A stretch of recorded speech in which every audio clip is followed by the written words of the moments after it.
Since the years of Mao, when intellectuals and professors were driven from the universities and beaten, tortured, and killed.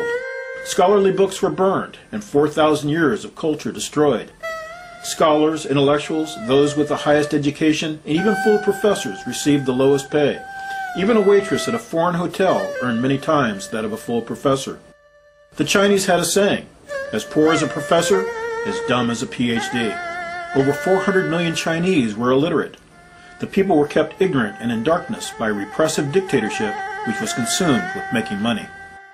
Deng had proclaimed that to get rich was glorious, and those in power, including Deng's family, were getting very rich. Just as the leadership feared, students at dozens of universities saw Hu's death as an opportunity to protest crime and corruption among the top leaders. Students created a petition listing their demands. Then they marched to the leadership compound where China's top leaders live and work. The students held a sit-in, demanding that their petition be received by the leaders of the party, only to be refused. The students then marched and staged a sit-in in front of the Great Hall of the People, where Hu's memorial service was being held, demanding dialogue and again presenting their petition.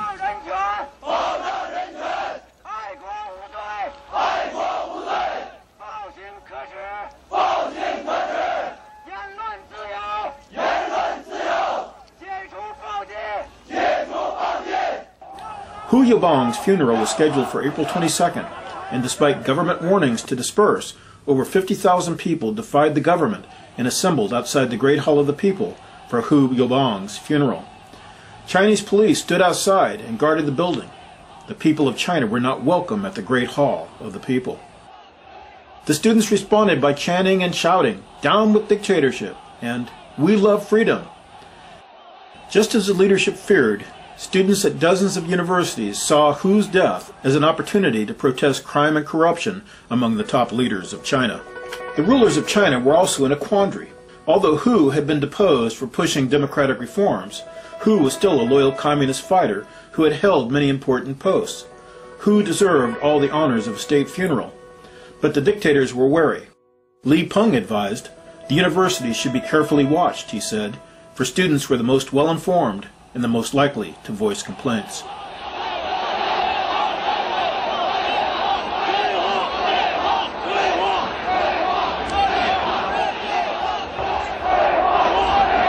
Students demanded direct talks with Premier Li Peng and shouted, "Dialogue, dialogue," and come out, Li Peng." Li Peng, however, had no intention of coming out. He felt the demonstration should be nipped in the bud and put to an end by force, if necessary. Finally, 3 students were allowed to approach the Great Hall, where the leaders watched from behind huge windows and barred doors. The students carried a huge scroll, a replica of those scrolls which for thousands of years had been presented to the emperors of China. Bowing their heads and kneeling, the students thrust the petition into the air and waited. When government leaders gazed out the windows of the Great Hall of the People, they were amazed, shocked, and frightened. The assembly of so many people was a direct challenge to their rule. The petition contained 7 demands, including freedom of speech, freedom of the press, freedom of thought, freedom and more money for education, and the end of corruption among Chinese government officials and their families. Many of the demonstrators began to cry when they observed their student leaders being ignored as they kneeled in front of the Great Hall with the petition held above their head. The communist government refused to acknowledge the presence of the people, and Premier Li Peng left the building by a side entrance. As one political scholar remarked, "The main problem with China today is a lack of democracy. A handful of people can talk among themselves and put aside the interests of the Chinese people and make decisions the people do not support." Some in the government, such as Zhao Ziyang, felt they should affirm the students' patriotism and allow for dialogue. Yet others, notably Premier Li Peng, President Yang, and Deng Xiaoping, were alarmed, fearing that demands for freedom and democracy would threaten their power, and worrying they were witnessing the beginning of a second cultural revolution. Corruption and profiteering were widespread in the communist government, and the children and families of Deng, Yang, and many others had enriched themselves through the control they exercised over state and military-owned business enterprises and monopolies. Deng and Yang were concerned because the demands for democracy threatened their power, and the complaints of corruption threatened the wealth they and their families had accumulated. China was a communist country in name only, and senior leader Deng had embraced the most predatory features of capitalism, which hated unions and worker rights and free education for the masses. Thus, under Deng, worker pensions, free medical care, and free education were all becoming relics of the past, with even farmers and peasants having to pay high fees to have their children educated. Deng had proclaimed that to get rich was glorious, but only those in power were getting rich. Over the following days, the student demonstrations only increased in size, and so did their demands for democracy, accountability, and freedom. "This is no ordinary student movement," Deng complained. "This is a well-planned plot whose real aim is to reject the Chinese Communist Party. We have got to be very clear in explaining to the nation why we must stop and oppose this turmoil." On April 26, 1989, Deng's opposition to the democracy movement was reprinted as an editorial in the People's Daily. It was titled, "The Necessity for a Clear Stand Against Turmoil." "This is a well-planned plot. Its real aim is to reject the Chinese Communist Party.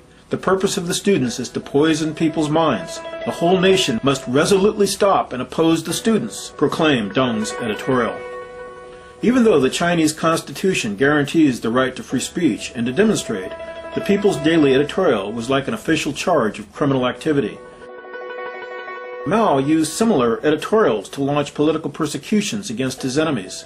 Now Deng had followed the same road.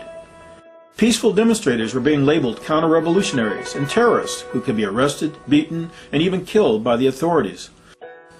Deng had declared war, and he expected the Chinese people to obey him, to fear him, and to attack the students. The students, however, were not counter-revolutionaries. They wanted reform, not revolution. They wanted to be allowed to exercise and experience basic human rights, including freedom of speech and freedom of assembly, and for this they were accused of committing crimes.